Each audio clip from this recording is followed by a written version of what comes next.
भारत के इस क्षेत्र में कभी रेल की पटरियां गायब हो जाती है, तो कभी स्टील का पूरा पुल गायब हो जाता है, या फिर कभी 2 किलोमीटर लंबी सड़क ही चोरी हो जाती है।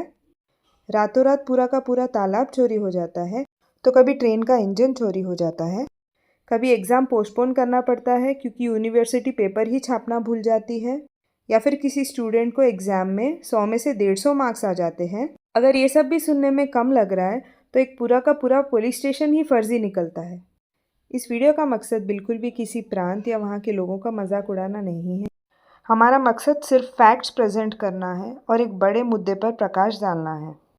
हम बात कर रहे हैं बिहार प्रदेश की, जहाँ पर अजीबोगरीब मामले सामने आते हैं। बिहार के मधुबनी जिले में 2 किलोमीटर लंबी ट्रेन की ट्रैक्स चुरा ली गई और स्क्रैप डीलर्स को बेच दी गई। ये माल करोड़ों का था और बाद में पता चला कि आरपीएफ वाले भी इसमें शामिल थे। वहीं बिहार के रोहता, बांका और नालंदा जिलों में 3 पुल चोरियों की खबर सामने आई है। यहाँ पर चोर बाकायदा स्टेट ऑफिशियल्स बनकर आए थे और गैस कटर्स और जेसीबी की मदद से हजारों टन के बने स्टील ब्रिजेस अपने साथ उखाड़ कर ले गए। एक और मामला सामने आया है जहाँ पर खरौनी गांव और कदमपुर गांव के बीच में सड़क थी और वहाँ पर रातों रात पूरी की पूरी सड़क ही गायब हो गई। कब्जाखोरों ने सालों से यूज़ हो रही इस सड़क पर गेहूं के बीज बो दिए और रातों रात पूरी सड़क ही गायब कर दी।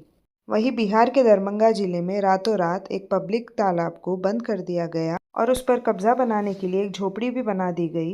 ये काम लैंड माफिया का था और 6 दिन तक कोई एक्शन नहीं लिया गया।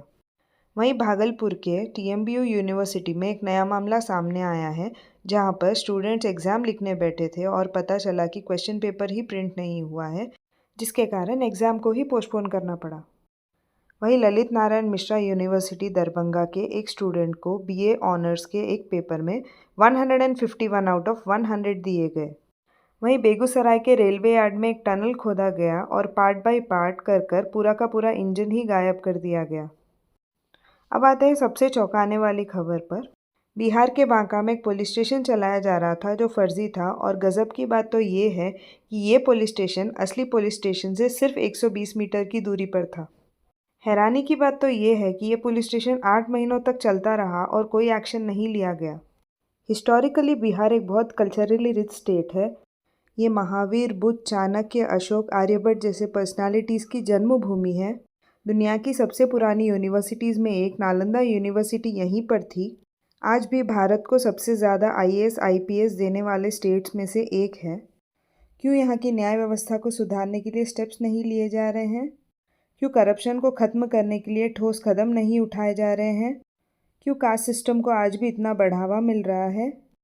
एम्प्लॉयमेंट अपॉर्चुनिटीज़ जनरेट करने के लिए क्यों प्रयास नहीं हो रहे हैं? क्यों एजुकेशन के स्टैंडर्ड्स और एजुकेशन को सुधारने के लिए स्टेप्स नहीं लिए जा रहे हैं? एक आम आदमी अपने लेवल पे कैसे इन चीज़ों में सुधार कर सकता है?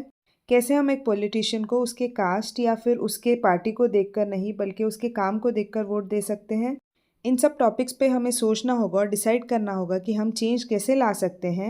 हम यहाँ हमारी राय देने नहीं आए हैं, हम एक नॉलेज शेयरिंग प्लेटफॉर्म है। हम सिर्फ आपको फैक्ट्स देंगे और डिसाइड आपको करना है, आपको अपने ओपिनियंस खुद बनाने हैं। अगर आपको हमारी वीडियो अच्छी लगी तो प्लीज़ हमारे चैनल को सब्सक्राइब कीजिएगा। सी यू इन द नेक्स्ट।